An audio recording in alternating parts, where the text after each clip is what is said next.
There's a lot of talk of many global companies wanting to diversify out of China as part of a China+1 rearrangement of global supply chains. To what extent do you think India is poised to be the main beneficiary of this global alignment? Well, to use a very Indian adage, do you want to be an economic stepney to any country? I would not want to name a specific country, but when Prime Minister Modi speaks about the Make in India component of our manufacturing and our assembly lines, he speaks not from a spirit of competition, but he speaks from the spirit or from the standpoint of leveraging the talent pool we have in India. What has the pandemic taught the world about us? That we can repurpose our manufacturing to serve industries which were never thought of before. For instance, the PPE story in India or the vaccine story in India.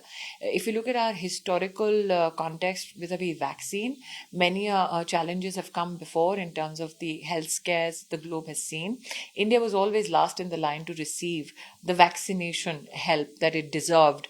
And Prime Minister Modi decided, and I think that it's a compliment to his tenacity, that he decided when everybody said it's cheaper or it's easier to import on conditions that corporations the world over deem fit and not conditions that are equal to the sovereign right of India.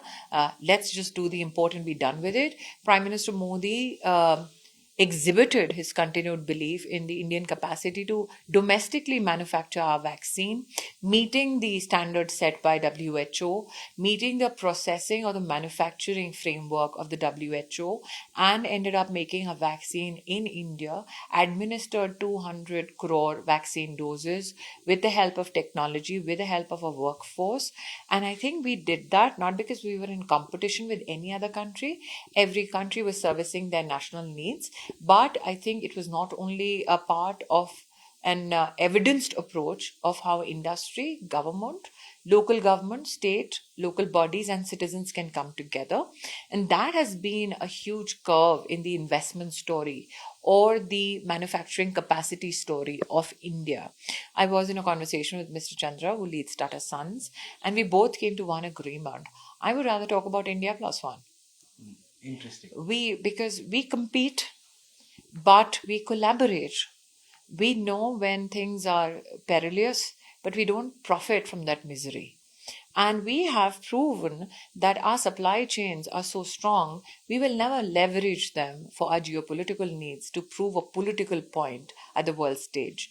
And I think that is what now nations and investors across the world are interested in. Because the question that I asked gently to a group of people was, are you assured that this is the last challenge we face globally? And everybody said, no, we don't know where the next disaster is, around what corner. I said, but you know that wherever there is a challenge, India will show up with the solution that they agreed upon.